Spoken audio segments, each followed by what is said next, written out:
how we doing, everybody? We are live. You didn't even transition.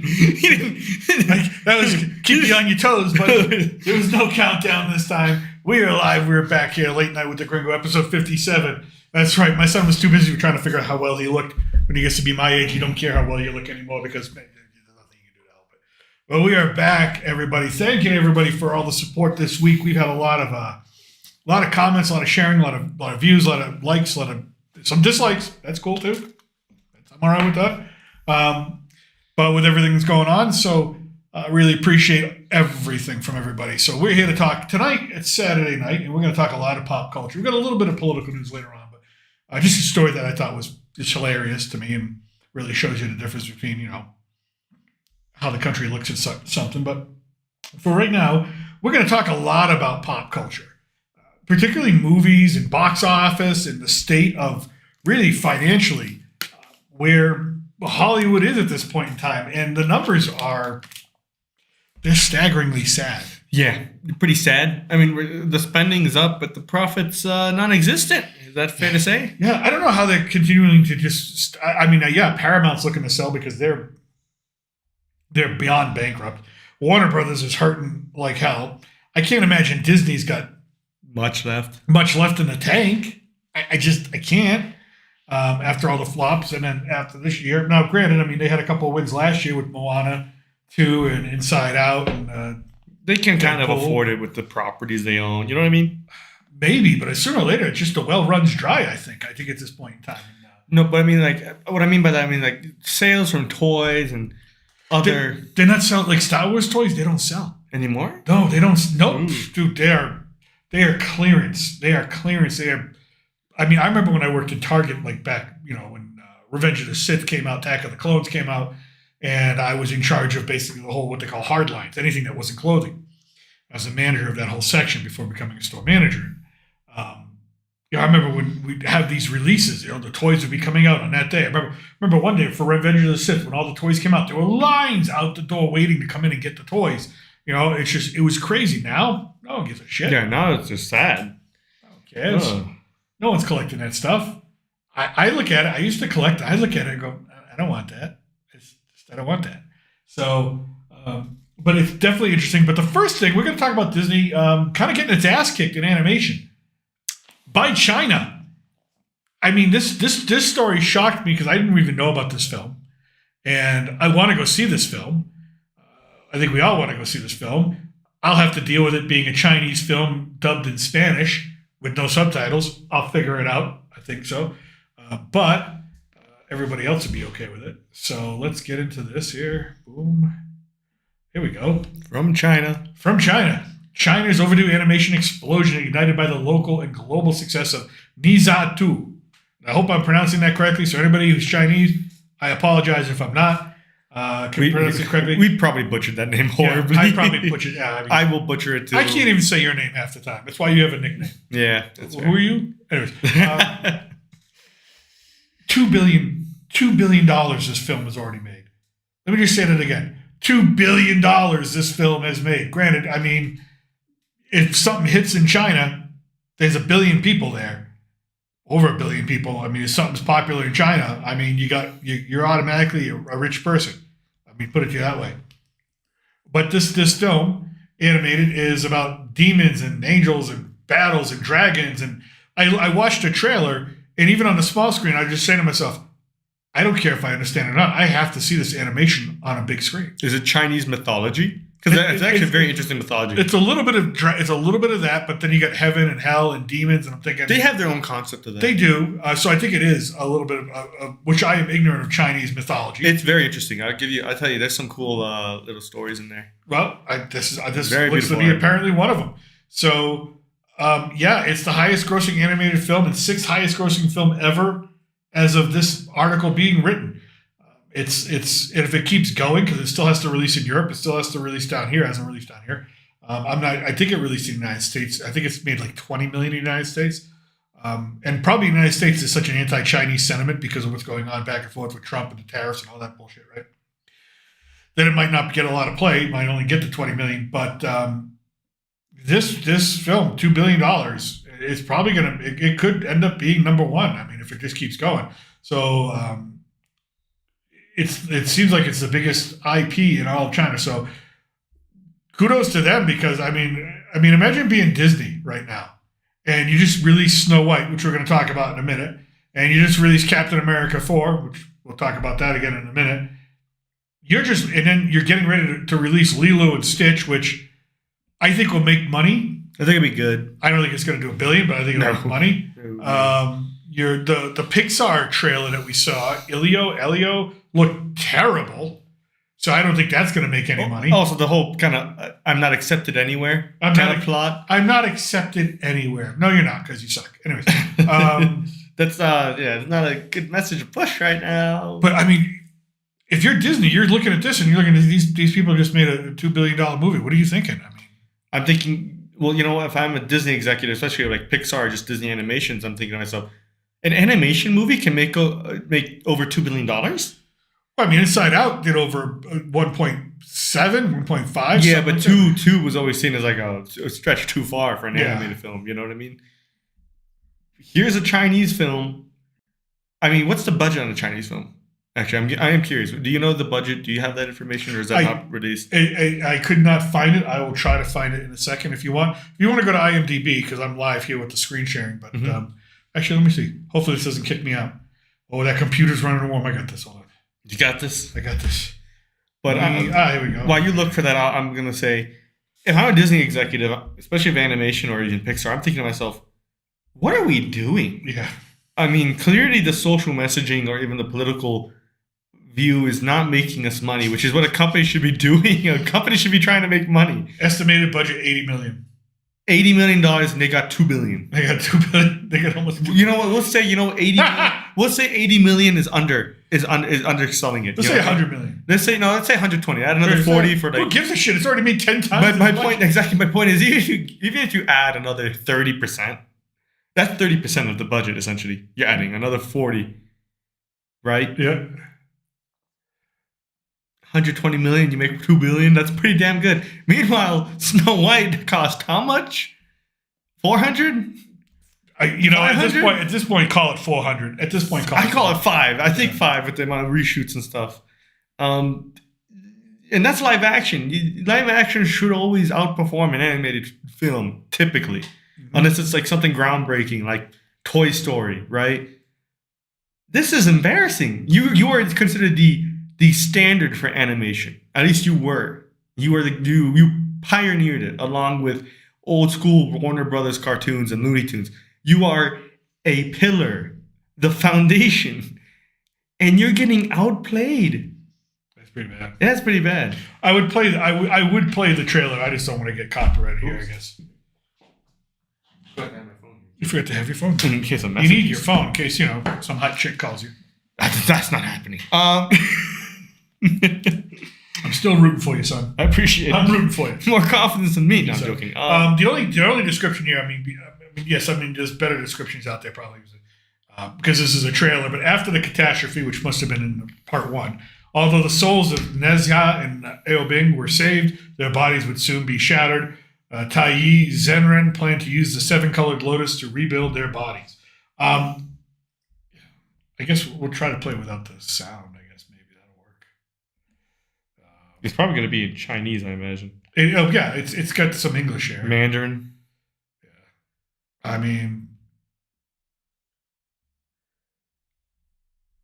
wish I could get rid of that. Can't.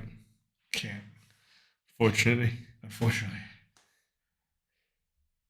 I mean, it looks pretty good. Yeah, this is not the highest resolution trailer I think you can find out there. I was going to say that what's with all the gophers? It must be in South America. Anyways, look at that animation. It look dragons and fire. And this is what people want. That's what kids like. Just entertain the kids. The dragons, the 3 dragons. Hell yeah, bring it on. Some ice dude with water, and I don't know what's going on. I just know that if I was watching this and I had no clue what was going on, I'd still be entertained just by watching this. So before we get copyrighted, let's just turn that off. Anyways, so yeah, that's good. It's already, as of today, at 1.9, basically 1.9 billion. And if you break it down, Domestically, the United States gave 20, not even. It hasn't opened in Europe yet. It hasn't opened in South America yet. It hasn't opened in a lot of those markets. I imagine you'll make more in Latin America and Europe than they will in the U.S. Yeah. I mean, China, 1.858 billion came from China. I mean, like I said, there's a billion people. If every kid goes and sees it. What studio made it? Is it in China, a Chinese studio, or is it maybe like a Taiwanese studio? I think it's a Chinese studio. Because I'm curious. CMC Pictures. I'll do a little quick look here. CMC sounds awfully ominous. Yeah, the CMC sounds like Chinese movie, communist movie company. But yeah, I mean, again, like you said, Disney must be like, what the frig? I'm trying to read here. But again, here's the box office worldwide for 2025 so far. And I wrote down some numbers so I could kind of break this down for you. This is how bad Hollywood is crapping the bed. All right. Before we even get to Snow White and what's going on there. Okay. Let us. It looks like, it seems like it's a Chinese. Oh, you got to read. Okay. It says mainland China. March 21st, and it'll be in UK, Ireland, and 37 more countries in the coming weeks. So, there you go. So this thing's gonna just continue to do gangbusters. So if everybody goes and sees it twice in China, the thing's gonna be like the highest grossing film ever, ever. So China Media Capital. Yeah, it's private, but it's based it's private. It's based in Shanghai. Sure. But okay, so here we go. Let's talk about what's come out this year. Let's start down here. Black Bag came out about a week ago, right? Michael Fassbender, Kate Blanchett, this kind of spy movie, kind of European kind of feel to it. It opened up its production budget, $50 million. It has managed to do only $16 million. Therefore, this movie has lost around $42 million for whoever made it, right? You got to think like that's how much they lost because theaters get half of what you see here in this 16, right? So now, this is a deal in place prior to that, but usually that's not really feasible. So that one crapped to bed. Let's see here. Flight Risk, number 9 on the list up here. Mel Gibson. Nothing against Mel. 43 million on a budget of 26 million. It hasn't yet broken even. So it's still losing. It's still losing a little bit of money. So that still has not made back its money. And we're not even in these budgets that I'm giving you. They don't include marketing. So even probably lost even more. Okay. Mickey 17, the anti-Trump movie that a lot of people that when they saw my review, they were really upset at me. Well, I just call it like I see it. Red hats and, orange men. I just, it is what it is. So deal with it. It was the anti-Trump movie and it cost a budget of 120 before marketing, which it had a lot of marketing. So let's give it another 50 million in marketing, make it 170 or maybe around 200. It's failed to make back even $100 million. This movie lost a ton of money. This movie, Mickey 17, is a flop. I think that might be the first flop in Pattinson's career, I imagine. The Twilight movies he was in, right? He made those made good money. He did the Batman, and that was cool. That made money. He did the Light. He did a bunch of independent stuff, so you really can't really judge it because they're not made. They're made for art. They're not made for money. Sure, but those ones.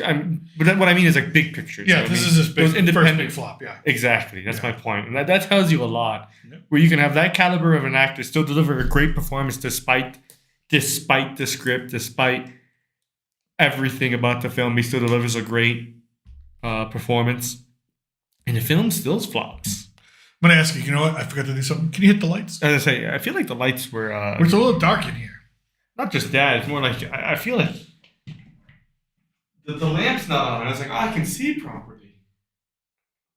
There you go. The other one too? Yeah. You were, no. No. That one right there. All right. Up next, we've got... should we do... No, let's do Den of Thieves first. Den of Thieves, which got a ton of... I hope that looks right.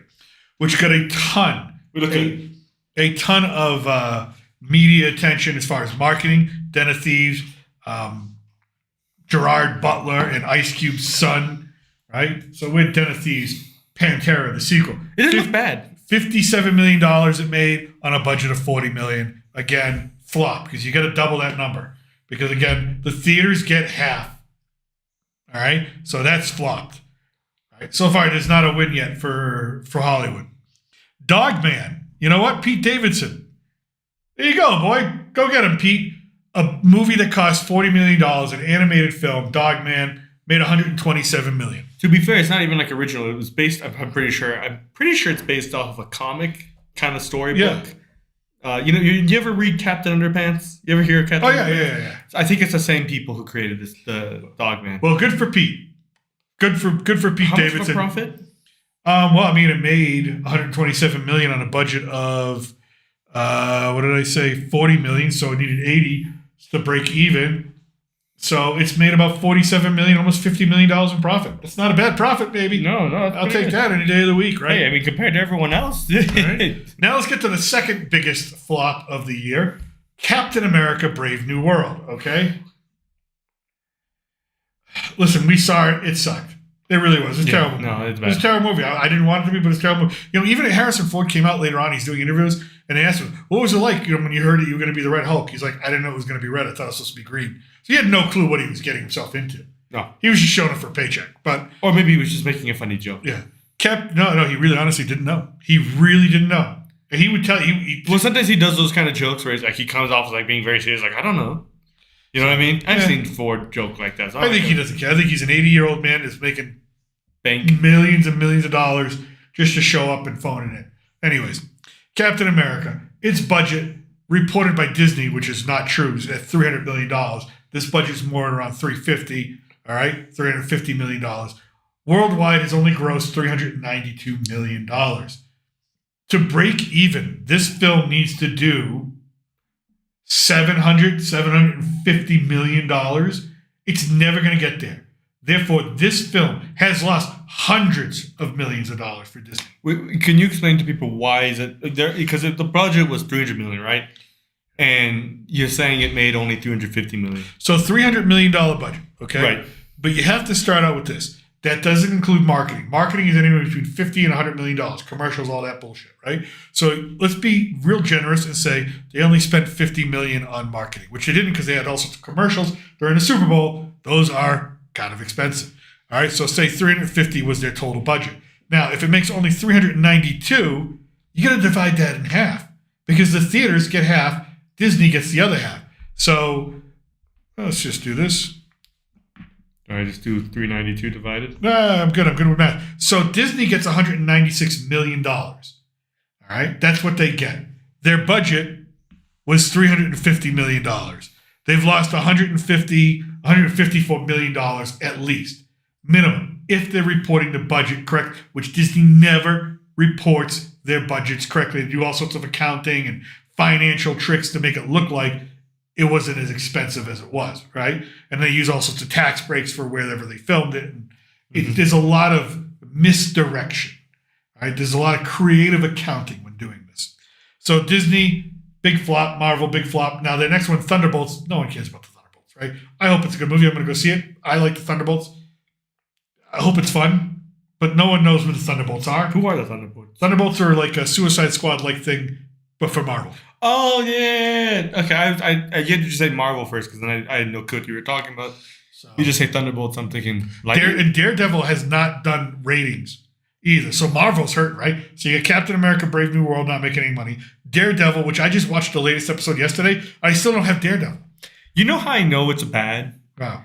Because I saw an article today talking about the Daredevil film saying it really shows that Daredevil's greatest power is being a great lawyer. And I'm like, that's not what he's supposed to be doing. He's supposed to be a good lawyer. Don't get me wrong. If not a great lawyer, he's supposed to be Daredevil, though. I haven't gotten Daredevil. They're teasing that maybe next week he'll put on the suit. They're teasing Muse, who, if you don't know who Muse is, here, let me bring up Muse here. Marvel villain Muse.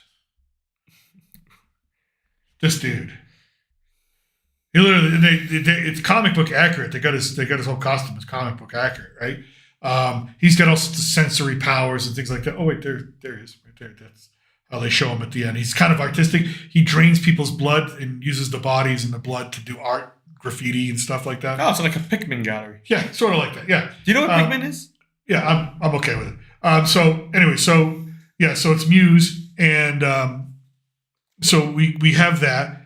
Daredevil has done nothing, all right, as far as ratings are concerned. And I don't know who Pikmin is. I just don't want to get into an art conversation right now. No, it's not an art. It's a reference to one of my games. Oh, no. It's the same kind of artist. Uses people's... No clue. Don't care. No, they ripped off Muse. So hopefully... But Daredevil has not shown up. He's only been a lawyer. So it's the greatest law drama ever conceived. Kingpin is still mayor, and he's still in marriage therapy with his wife, Vanessa. And how's that progressing? Well, it turns out that like he's been lying all along. Apparently, the guy that Vanessa was sleeping with. Now, Kingpin went away because he had to get surgery on his eye because he was dying because he had a bullet in there. So Vanessa didn't know if he was dead or gone and coming back. So she took up with another guy. This guy named Adam, throwing her the high hard one, right? I mean, she had needs. She didn't know if Wilson was coming back. Well, Wilson came back. So Adam kind of went away, and Wilson's like, yeah, I don't know. I just talked to him, and he went away. Well, no, Wilson's been keeping him chained up in a cage and just beating on him daily. Like, literally just beating on him daily. He'll go there and have a nice dinner set out for him. He'll eat the dinner, and he'll watch the guy in the cage scream, please let me out, please let me out. And he beats the shit out of him, and he goes on with the rest of the day being mayor. Fine. Fantastic. Sounds whatever. Right. It's par for the course. Don't fucking care, right? The only thing about this episode was Punisher was in it for about 5 minutes. Daredevil, for some reason, wants to talk to Frank, the Punisher. Frank Castle, right? Wants to talk to the Punisher. And apparently he has his address because he just shows up. What? Where at the Punisher's like hidden lair where he's got all his guns and all his stuff where he's doing all his vigilante stuff, right? He just shows up. It's like, I don't know, did he look him up like on did he have him in his contacts? It was on Zillow. He buys a list of the property. They never explained it, right? So it's kind of silly. So it shows up at Punisher, and it's the best 5 minutes of the whole series. Just the Punisher being the Punisher talking to Daredevil, just freaking ripping into him. But yeah, so this is a fail. So Captain America 4, fail, right? Daredevil is failing, okay? Thunderbolts, not really going to go anywhere. Now what does Disney have? Well, we talked about it last time. Box office for Snow White in danger of biting poison apple on course for 45 million domestic opening. 45 million. That's down 60% from its original projections a month ago. No one wants to go see this film. People are walking out of this film. People, you see people on YouTube posting on TikTok, Instagram, things like that, saying they walked out. They're like 10, 20, 30 minutes in. They're like, no, I'm done. See you later. Bye. You mean people don't like this film? I'm telling you. What's wrong with this film, Gringo? Please tell me. We're gonna get so much wrong. Okay, so Snow White, but let's just stick that's all you just say that. So Snow White. All right, end the stream. It's over. That's all you need to know. So it's made $16 million on its Friday opening. That's terrible. All right, it's a Friday. It's Snow White. It's got no real competition. So unless you call it Captain America, a Brave New World competition. No one's seeing that. That's being pulled from theaters. Exactly my point. So it's got a budget around between $300 and $350 million, again, just like Captain America. It needs to do about $1 billion. I'm going to sneeze, and I hate to do that to you. I think I got the mute on quickly. Okay, there we go. So it's not going to make any money. And the reason is this woman right here. She is so unlikable. She killed it. She killed this movie. She killed the film. I mean, I can't believe I'm saying this. An actor who managed to kill an entire film. She killed the film. Has it ever been really done before? To an extent. To an extent, but not to this extent. But you got to think of it. She is so unlikable. I will say this. And I mentioned to do this earlier. I am thankful for one thing about her. She was she's very talkative about her opinions and how, films are going to be done or in this new age, quote unquote. And she did it at a very public, Disney sponsored event? D23. Yeah, D23. D23, she was like, the princess is going to save her. You're going to the same. You're going to badmouth the original Snow White at D23. Yeah. You fucking moron. But the thing is, I'm glad she did that because, as we're going to discuss, I think that forced Disney to have to go back and try to revert to the original as much as they could. Well, okay, so we did a review, and we've learned some things since the review. Right. The CGI dwarfs were always supposed to be CGI dwarfs.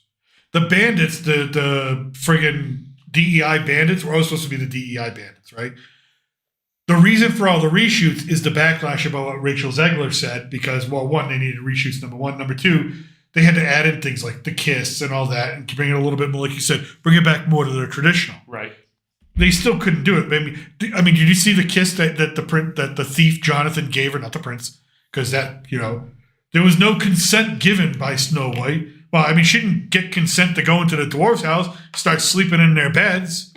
Did she get consent for that? No. But there you go. I guess it's only one way. So she probably, beat the shit out of the dwarfs, and it'd be like, oh, it's okay. So, anyways, so Snow White, the kiss with the prince or the thief, right on the side. Notice it was like on the cheek, not on the lip. The side. Oh, I thought it was on the lips. No. It's like right here. I never noticed right that. Here. I didn't. No consent. They did it so quickly, I didn't notice that. It wasn't quick. You were turning away because you just couldn't stand to watch it anymore. That's why. maybe, but I don't. People are, and the thing is, what I like most about the film, people hate. I liked Gal Gadot's, I like Gal's performance. Gal. I like Gal's performance. People are like, oh, she's a block of wood. She's like, that's what the Evil Queen's one thing. She's a bitch. Yeah. She's a murderous bitch. And she does a good job. That's, apparently Gal's good at being a murderous bitch. I thought she did well with it. I mean, the musical number was absolutely terrible. It shouldn't. I mean, after seeing her sing Imagine in that black and white video during COVID, I can't imagine... Imagine all the people. Copyright strike. Copyright strike. That she could sing, but, hey, it is what it is. Who thought that was a good idea? That was a good idea. I don't know. But yeah, even in France, Italy, it's ranking among the lowest grossing live action openings at the European box office. So it's failing there. It's failing down here. It's failing in the United States. It's failed. It's failed. It's failed. It is. You took a for sure profit title and you made it fail. Please, Gringo, continue with how bad this is. I think of the Titanic. And I think to myself... Wait. What do you mean by Titanic? Do you mean Titanic the film or Titanic the ship? The actual ship. The one that's sitting at the bottom of the ocean. Please clarify. I was going to say. I think of Titanic. And I think to myself, if those people had 2 years, like Disney's had 2 years, to avoid the iceberg after they seen it coming. The people up in the boat and the ship, they're like, iceberg, right ahead. And they're like, don't worry, you got 2 years to avoid this sucker. But yet they didn't turn the wheel, and they still smashed into the freaking iceberg that was moving so slowly towards them in impending doom. That's what Disney was with this film. They should have shut this thing down and put it away and said, you know what? Maybe in 10 years we'll try this again. But they couldn't because there's so many egos in this industry. They couldn't because they were just like, no, we can still save it and make all the money and all that, right? What money to be made but with this? They can't now. They thought they could. They can't now. This is the iceberg is hit. They're taking on water. Most of the lifeboats have left empty. All right? It's just you and the propellers sticking up in the air, baby. That's what this film is. Right? So, I mean, if you want to look at the box office, I mean, it's pretty meager. But. You talk about lifeboats. You know what happened to those lifeboats? Rachel Zegler got on board and said, these are part of the patriarchy, and proceeded to cut the lines on all of them. Put holes in them. You don't need lifeboats. Lifeboats are part of... We're strong, independent women. And really what they should have called this was Snow White and the Communist Manifesto. I mean, really. Yeah. That's really what it should have been. I mentioned it last stream. I noticed it, yeah. So, $16 million domestic. That's all it did yesterday. So we'll see what happens. I don't think it's going to be a good weekend. They think it's going to be $45 million between today and tomorrow in total. Yeah, but what was it? What stuck out about you when it came to like the messaging, the economic messaging? Okay, first it was the stealing stuff because first there's no prince. It's she's now working as a servant. They put her in a lowly position, and she's trying to act like as the optimistic, happy worker under oppression, quote unquote. Like, I'm sure they'll do better, right? And he's like, no, you gotta fight for what's better. You gotta take what you need right now. They've got plenty, right? That's kind of what I noticed at first. I didn't want to scream at it immediately because I thought, oh, maybe it's just he's a thief, kind of Robin Hood-esque, right? They're gonna try to pivot him towards. Yeah. But throughout the film, you just have like these justifications for not only just stealing, but going against what is called so-called tyranny. Which, don't get me wrong, the evil queen is a tyrant, but it feels like it's trying to expand itself broader than that. You know what I mean? Yeah. To like apply to like real life situations. What really sold it for me was now I could be wrong, but I do not really remember Snow White wearing a red cape. Yeah, like you see in this picture. Like in this picture. Yeah, I don't remember her wearing the red cape either because I thought that was Red Riding Hood. But yeah, I was thinking Red Riding Hood, and I was like, she wears blue, and she shows up in town and unites with kind of the working people to go face off the professional army and the queen wearing red. I'm like, this is communist-esque, right? The color red is just a big kind of glaring like red flag, literally. The peasant uprising. And then also Doc talking about socioeconomic class, that one throwaway line. Yeah. That is a really weird line to talk about. Because Grumpy, the dwarf, just says something about the bandits saying they're bad. And Doc kind of comes in trying to justify their position, saying, oh, no, it's not fair to judge them. And I'm like, no, it's fair to judge them. They're stealing. And this is something, we'll go back to Daredevil in a second, because it came up again in Daredevil yesterday. Really? What's with communism, people? Have we not learned? I think from the very beginning, when you talk about like this movie, and you want to talk about the communist message that it really tries to portray. And we're not the only one saying this. The BBC has picked up on this. The Daily Mail, papers across the pond in Europe. I just want to say I was the first one in the world to probably pick up on it since we saw the first showing in Mexico. Maybe. Just want to say it. But it starts out with, Snow White and her parents, and everything's all great because everybody shares what they grow on the land, and everything's sharing and all this. And there's no, there's no difference between the classes, quote unquote. Everyone's kind of there's no private property, it seems. Okay. There is property, but not exactly to the extent of like. Yeah. And then the queen shows up and takes away everything. And, she's basically the evil corporation, that's saying, you got to work for this and do this. And, all right. I guess we can let that go. But then Doc came in, like you said, with this whole explanation. And Jonathan came in, I need to steal because I need to eat. But then after Jonathan met up with with Snow White goes to the queen and sits down, and she's eating like crab and all this stuff and cracking nuts and whatever. Kind of like an aristocrat. Like, they just need an apple pie. They share. They need hope and what, right? And it's just this real friggin', Mao Zedong kind of frickin' message that was just terrible. No, Mao did not believe in food. Okay, at least Snow White did. Yeah, well, I get that, but it's just the whole sharing and the whole communal cropping and the communal farming, which is central to socialist and communist teaching, right? And then you get, like I said, with Doc saying that, giving it's okay not to judge the bandits because they're economically displaced, so it's okay for them to steal and be that way. It was terrible. It just was all over the place. And they really just tried to shove it down your throat. And I tried to ignore it. I didn't want to even include it in my review because it was just the movie itself was bad enough on its production and merits. And I'm thinking back, like, the dwarves, like, I remember Doc. I remember Sleepy. Mm-hmm. I remember Dopey. Oops, I think I turned my camera. Hey, what's up? Why? Because we can. Because you know what? It's one of those things where we go see a movie that was cherished as when we were children. Because when I was a child, I loved Snow White. Doesn't matter if I was a boy or girl.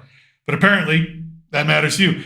But what I don't like is when you put communist manifesto type bullshit into a movie made for kids. That's where you should draw the line. It's the same thing as, I don't know, as saying you want to groom those children like Disney would do in the past for pedophiles and things like that. That's why. Because if you don't watch this stuff, it's not about crying. It's about keeping people honest. Instead of indoctrinating children with dangerous ideas that have never worked throughout history and have caused death and misery and mayhem for multiple millions of people. But that's okay. But if you're okay with that, that's fine for you. You get to start your YouTube channel and say the exact opposite of what I'm saying. But there you go. So, anyways, I like to keep the kids safe, me personally. So, I remember Doc, I remember Sleepy, I remember Dopey, I remember Grumpy. Sure. I don't remember the end of Dwarfs because they weren't even Sleepy. I got sleepy. Happy. I don't remember happy. Oh, happy. Okay, remember happy. Happy. They were so you couldn't like distinguish them. Sneezy. Sneezy. Okay. I can't remember the other ones. I think that's all of them. No. Yeah, that's it. I got all of them? 1, 2, 3, 4. No, we're missing one. Who's Happy, missing? Sneezy, Doc, Sleepy, Dopey, Grumpy. I don't know. Yeah, that's it. I don't remember the other one. Don't remember the other one. It's just they could have done so much better with the dwarfs. Never mind the CGI, but just what they were having them do. I thought they could have been better. And yeah, so it's just one of those movies which they had so much potential to put out something that was great, and they didn't, and it ruined it. Oh, what's up? Oh, we got some comments. So hold on, we'll go. Anyone one who's by not a one. feminist is sexist. I don't know. I don't know how that Irish, works. half white, German, Polish. Zegler is a German name. Yeah, I know that. Thank you. Appreciate that. It's not what we were talking about. Not really what we're talking about, but thank you very much. Appreciate that. I'm an Arab, if that counts for anything, and Polish and Italian. I don't know. Does that matter? I'm mixed. You're mixed. You're mixed. I'm 50-50, boys. Yeah. Woo! But thank you for educating me on biracial stuff. Not that I'm not in a biracial marriage with biracial children. I mean, thank you, commenter, that I haven't been living this life for 25 years and have a clear understanding of what it's like to live in a biracial world and raising biracial children. Ah, I love it when commenters think they think they know everything. They think they're educating you. But no, thank you. Thank you for letting me know that. Not that I've not seen racism towards my wife and my children on my very own and know exactly what it looks like. Not that I don't know what all this bullshit surrounding all this biracial commentary means. No, but you're okay. You must know everything. You must be better than I am. I've only been living it for 25 years. But I was in Italy. That's why I got lucky. You were in Italy. You got racism against you in Italy. Yeah, in U.S. I never really But you know what? U.S. I got nothing really. Do you know what? But Italy, I got some stuff. I was like, damn. Well, I was like, well, that's surprising. Anyways, I'll move on with my day. But still, I was like, I don't know. Anyone who's not a feminist is a sexist. No. I think anyone who's not a feminist is logical and reasonable and accountable to their own actions. I think anyone who has an issue with racism, if you haven't noticed, the name of my channel is called Gringo, which is a derogatory term for people like me, which is white person, which is what I'm called down here. And they call it to me for fun. Actually, they mean it in good charm and good health. Yeah, it's our family. It's really, Gringo. Even my family, hey, Gringo.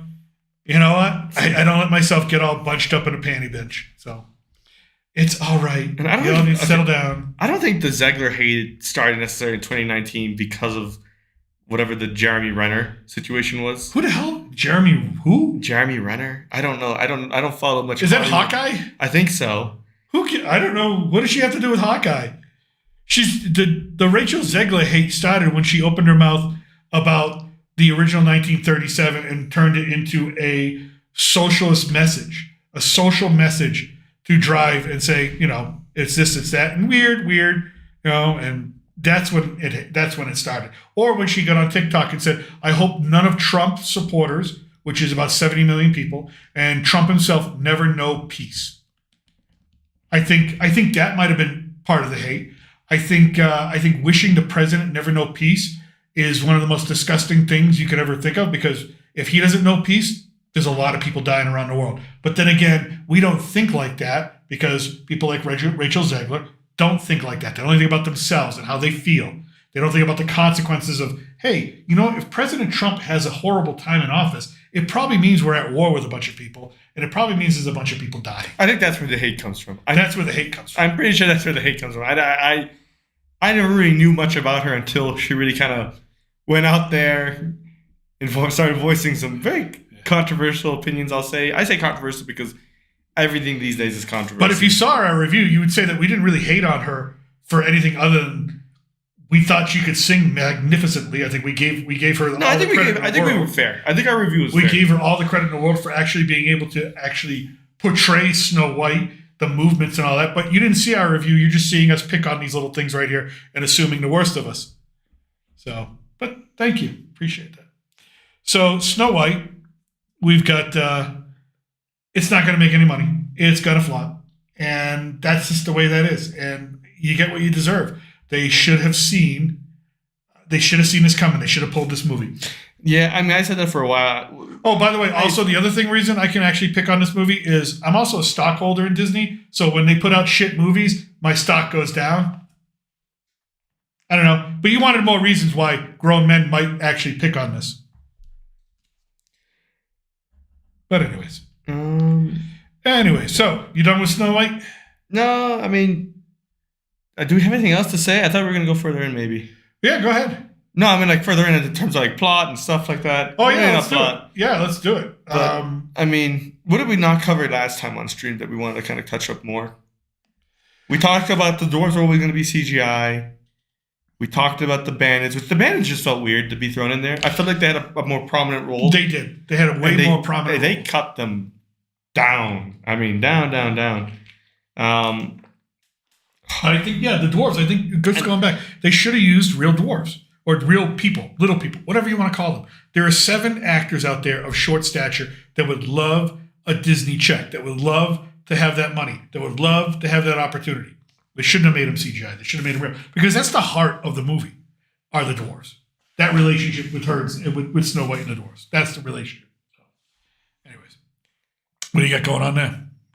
Yeah, just a message. Just real quick. Just responding. Nice. But, so, yeah, I think that's one thing that we talked about. I think Gal Gadot deserves more credit, like I said, than what she's getting. Yeah, I think in terms of like Gal Gadot has probably played the best in terms of everyone there in their roles. Zegler, like we talked about last time, did a good job with the singing and playing a very good Snow White in terms of like imitation of like the original. But the plot, it felt like they were trying to go back to the original after they produced something which was not at all following the original story. Mm-hmm. You get what I mean? So it felt sometimes at certain points you'd kind of watch and you'd be like, where was this supposed to go? This just seems weird to loop it back to this. And I think that's also my big problem with the film is it's a bit of a mess everywhere. It's at least 2 films in one. Yeah. It's 2 films in one. So so what we have is you had the original, and then they cut it, and then they did all these reshoots. Now, they had to do the reshoots after the strike. Do you remember the strike? Mm-hmm. Remember the writer's strike and the actor's strike? Oh my God. So because of the strike, they had to wait to do the reshoot. So maybe that had something to do with how disjointed it was, or how... They shouldn't have been disjointed. My point is, like, you should have still just followed the original story. If you're thinking for profit... You had the story already written out. Maybe you could add more dialogue, sure, if you wanted to, but the plot shouldn't really change. And they tried to go back to it, and I think they do a decent job, like I said, of trying to go back to it. It's so much.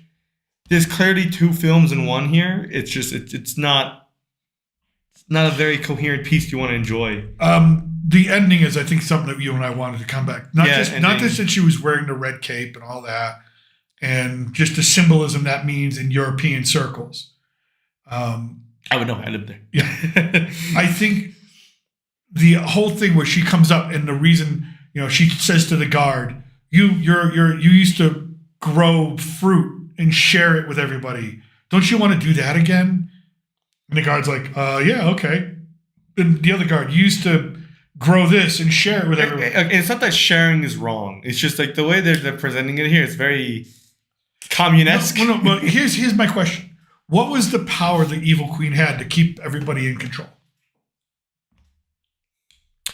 She didn't have one. No, not really. Just none. There was no reason for her to be in control. There was no reason for people to listen to her. There was no reason for people to follow her, to be afraid of her. Well, she had taken over the throne, I guess, and because of that, she had an authority and she struck people down. Fear, tyranny, kind of just how that works. I think that's how they explained it away, which not a bad excuse for a fairy tale, but when you try to go kind of heavy on these other political stuff, it brings to question the other factors, right? Yeah. So I'm not going to criticize it so much for that, but I am going to criticize a bit of the messaging in there. And then the way they just ended it. Like I'm sure there was supposed to be something way more than what happened at the end. Yeah. Like it wasn't just supposed to be Snow White says you're done, and she turns around and tries to stab her, but doesn't stab her,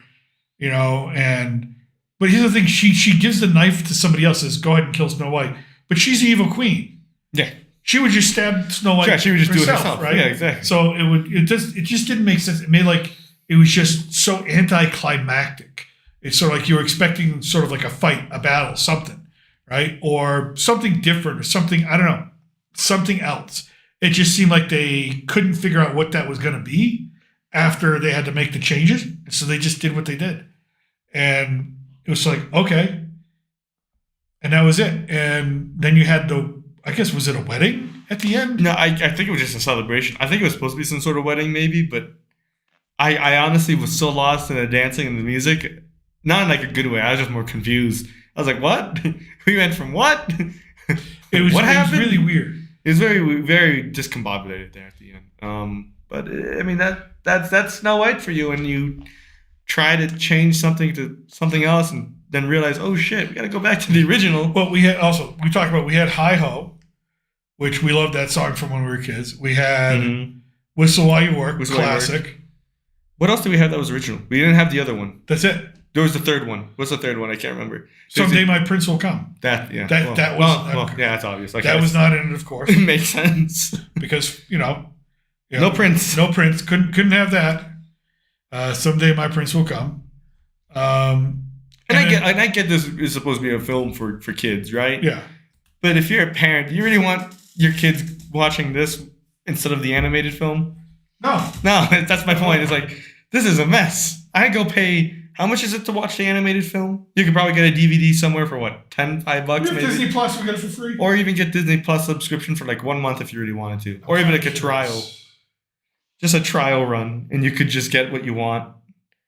But we had a lot more commentary. It's just they're a little all over the place if you want to run through them. No, it's all right. I just, I'm kind of curious. What were the names of the songs that we did have? Like, not the originals, but I can't remember any of Snow White soundtrack. I can't remember any of them. Let's see. Oh, they're giving me the original one comes up. No, I want the 2025 one, please. Good Things Grow. I think that was the opening. That's the opening. Waiting on a Wish, that was terrible. All Is Fair. I think that was Gal Gadot's one that was like, it didn't need to be there. Okay, they have Good Things. Oh, that's the other, the whole wishing well thing, right? That's an iconic scene from the original, right? I'm pretty sure. I know it's from the original, the iconic scene from the original. It just seemed like there was no heart in it. There was no, like I said, it tried to tell you instead of show you the story. Like when the mother died, like you didn't really feel anything. You didn't feel because they didn't show them being upset. They showed more about the father. Yeah. When they did show the father was just constantly singing. And I was like, oh my God, please. Yeah, it's like, please stop. It's like, remember when Bambi's mother got shot? You still cry. Right. Because they show the emotion, the shock, the horror. When the father was taken away, I was like, oh, thank God. No more singing. But yeah, they took the emotional heart out of the movie. So there was real no emotional anchor to anything. Hold on, we have A Hand Meets a Hand, the silly song. What's the silly song? I don't know, but it's a song. It's got to be the one when the dwarves were fighting. Maybe that, or maybe the one they sang while the guy was bleeding out. Yeah, that might be it. Princess Problems, Waiting on a Wish. I do remember Princess Problems only because of how randomly awful it was. Basically, you have Jonathan calling her a first world princess problem. And First world problem. And then you've got her calling him basically a mansplainer. And it's just the chemistry was so awful. But it was just, it's like, oh, these two hate each other. But then they forced them together. But yeah, there you go. But yeah, the music was just so unforgettable. Like I said, when I left Wicked, like I can still sing songs from Wicked, from seeing Wicked. I can still sing songs from Wonka, from seeing Wonka. It's just, they were so well crafted. Well, the music, I guess, was okay. It's the lyrics that they were so they weren't organically put together, right? And so that's the difference between a great musical like Wicked or a Wonka or I don't know, even a Chicago or something like that. You got a great musical versus a musical that just doesn't know how to incorporate music into it. But yeah, and we were the only three in the theater, by the way. That was kind of interesting. We were the only three in the theater. No one else went to see this thing. It was funny. I looked around and said, "Oh my god!" Yeah, I know. And that was the first showing in at least our city. First showing, first day of our city. Yeah, there might have been an earlier showing in Mexico City, but I doubt it. Yeah, it was just maybe the same time, but no. But in the greater scheme of things, as we talk about Snow White, the reason why is we're looking at just the state of Hollywood in the box office in general. Unless you're China, again, we went through these. The big hit movies, Black Bag failed to make a profit. Flight Risk failed to make a profit. Mickey 17 lost a lot of money. It would be Captain America lost a lot of money. It would be quick for us to list the successes. Okay, Dog Man is the only movie that actually turned a profit this year. It's the only movie. It's an animated movie with Pete Davidson? Pete Davidson, right? Right. That's it. That's the state of Hollywood. They can't make movies that make money. No. Well, I think it's because they're so hinged on there's an artistic element to films and there's an entertainment aspect to it. The entertainment should always win. You can have a message if you want. There's no problem. It's your art. It's your craft. But when you let that message be the main driving focus, it better be a very entertaining film. Yeah. Right? But if it isn't, then people are gonna look at it and be like, this is just propaganda. Why would I pay to watch this? Because that's what it is in the end of the day. Whether it's left-leaning or right-leaning, we go to movies to watch something that will entertain us, not to necessarily educate us. We don't mind if we learn a lesson or two. That's fine. But entertain us. Perfect example, Philadelphia. Yeah. If you haven't seen the movie Philadelphia, people like, when we have this debate about whether you can have a social message in film or not, listen, Philadelphia with Tom Hanks and Denzel Washington was one of the biggest social messages you could get growing up in that time. And it was one of the most well-acted, well-written, magnificently, emotionally anchored films I've ever seen in my life to this day. Just some incredible scenes that still I remember to this day. And if you don't know what Philadelphia is about, it's about the first time when AIDS is becoming a thing. And, if you weren't growing up in that time, you wouldn't understand. You wouldn't understand just how the panic around it was and all the misinformation and all the, oh my God, all the horrible stuff that was said about the gay community at the time. Even the president of the United States wouldn't even acknowledge the disease because it was considered a gay disease. It was a terrible, terrible time culturally fighting that disease or just having that disease appear. But then a few years after comes this movie Philadelphia starring Tom Hanks, which he won an Oscar for. And Denzel Washington should have won the Oscar for his role in that one. But anyways, we're not going to argue that. Mm-hmm. And it tells the story of this lawyer who is fired because some of the other lawyers in his firm noticed some lesions and they got scared. So they made up a reason and they sabotaged his work to fire him so they don't have the guy with AIDS or HIV near him. And he sued. And it's based off a true story and a true thing.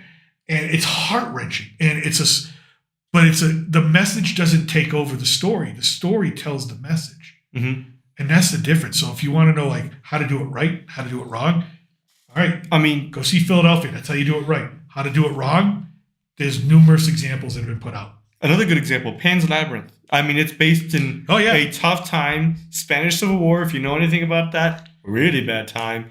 And it's very sympathetic to the communist and liberal side. And to an extent, rightfully so to an extent, right?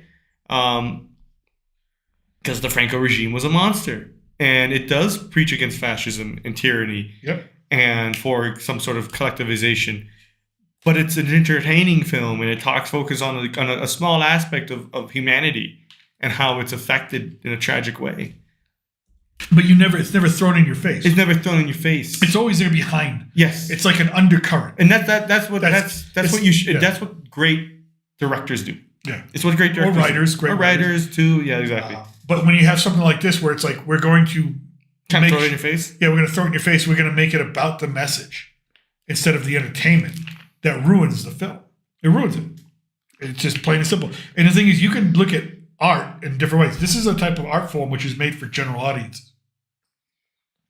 And so if you want to paint, like I paint, I love the oil paint, right? If I want to put a hidden message or if I want to put an upfront message in one of my paintings, I can do that. Why? Because not everybody's I know there's a certain segment of the population that looks for things like that in oil. But people aren't going to Snow White for a political message. They're not going to Snow White for an economic message.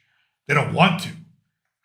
So it's just the way it is. And so as a parent, too, as well, if I was bringing my children or as a uncle bringing my nephews, I want to make sure I'm bringing something that's like, entertaining, but not not like having values of things that you wouldn't teach them. And you can talk about other great films that have some sort of messaging, especially political or even historical.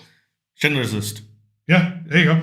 It's not meant to entertain you. It's meant to break you down. And but you love it because it's such a really good film, because what it does is it tells a story that is tragic and historically embedded in the minds of millions. Yeah. And it's an unforgettable matter, and the lesson there will always stick with you.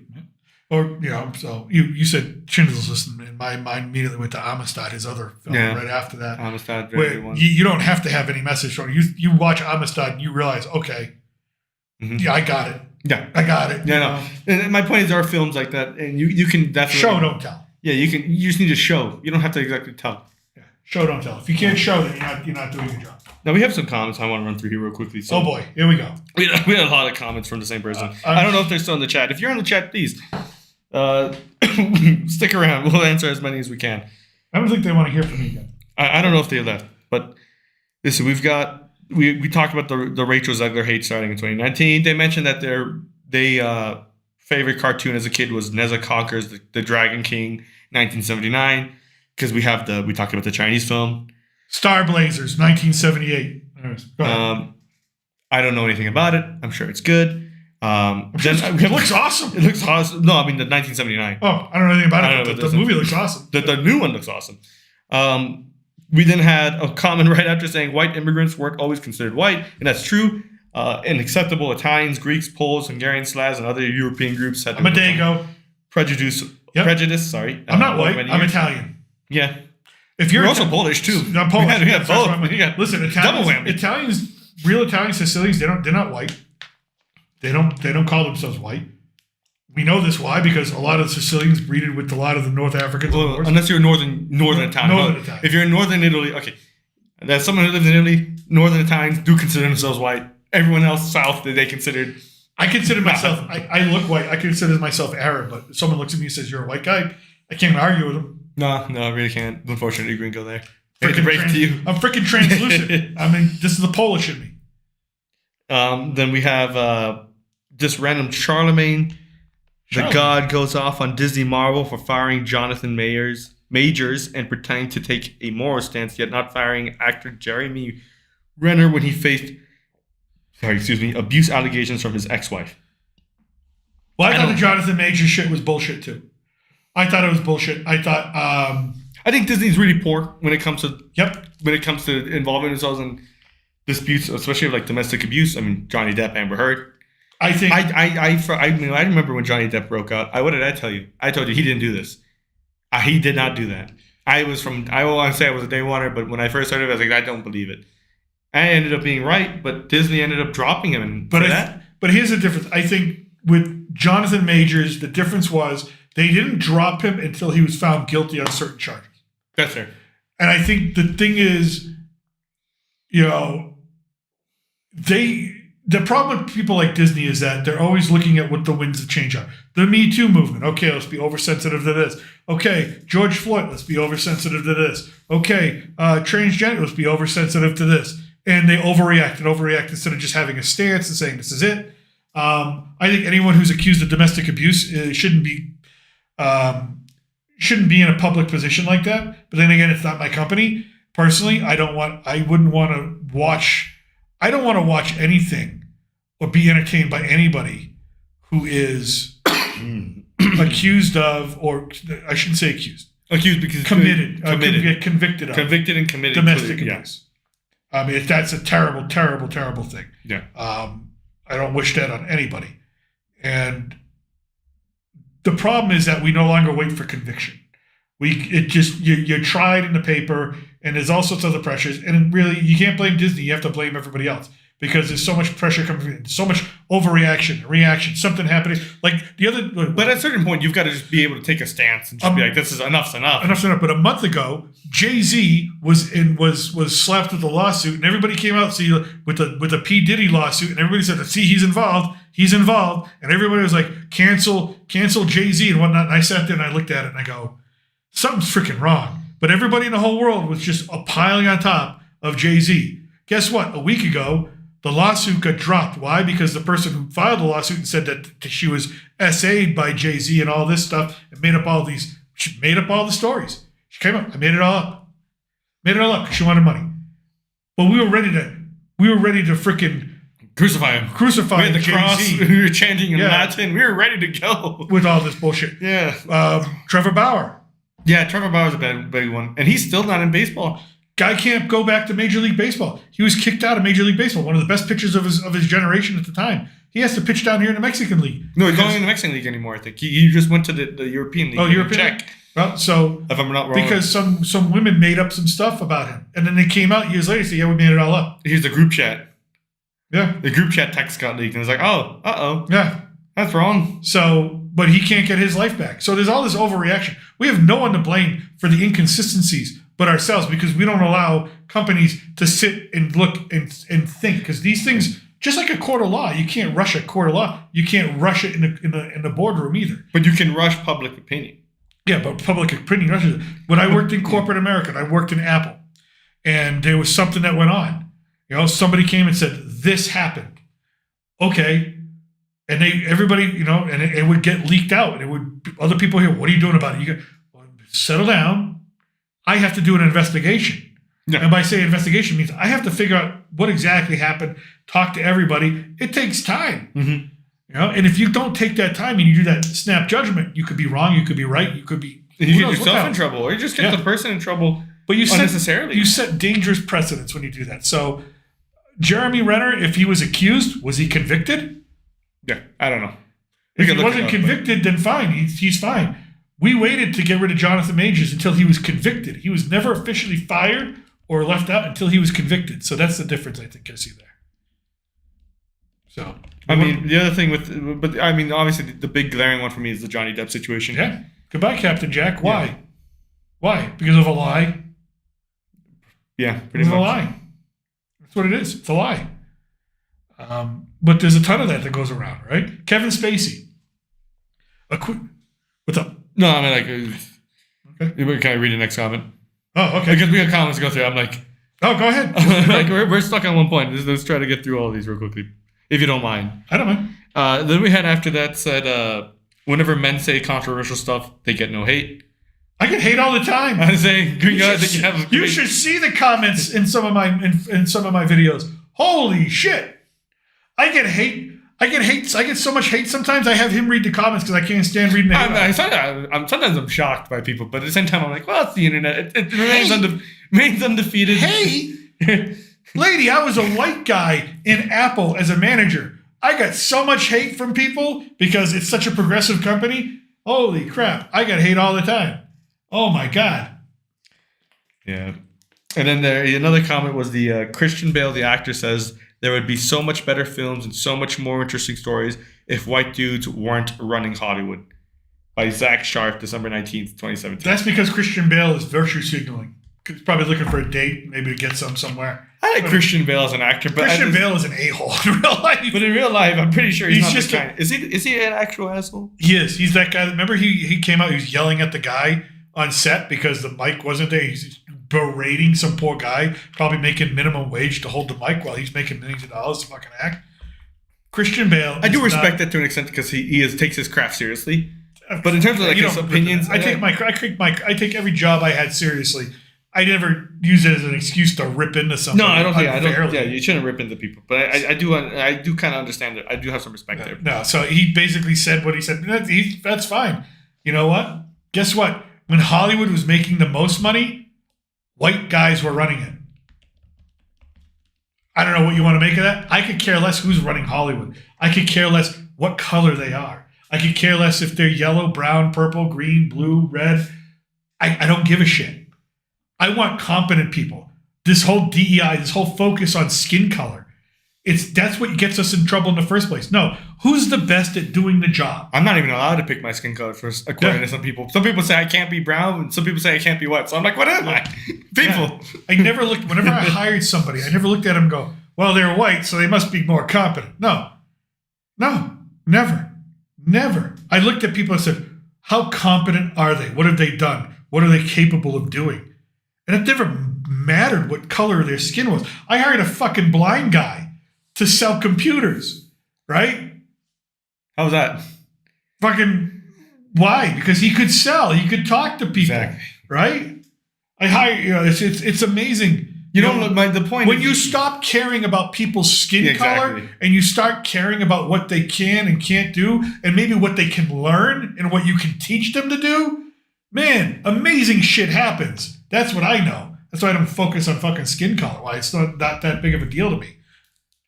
Also, I'm married to brown people. Hello. Well, I mean, you're not married to me, God. But not you. Married. You pointed at me. I was like, why are you pointing at me? Well, you're part of the brown people. You're a fan. Wow. Aren't you glad you got your mother's skin and not mine? You know, in Europe, I wouldn't mind the white skin. Not joking.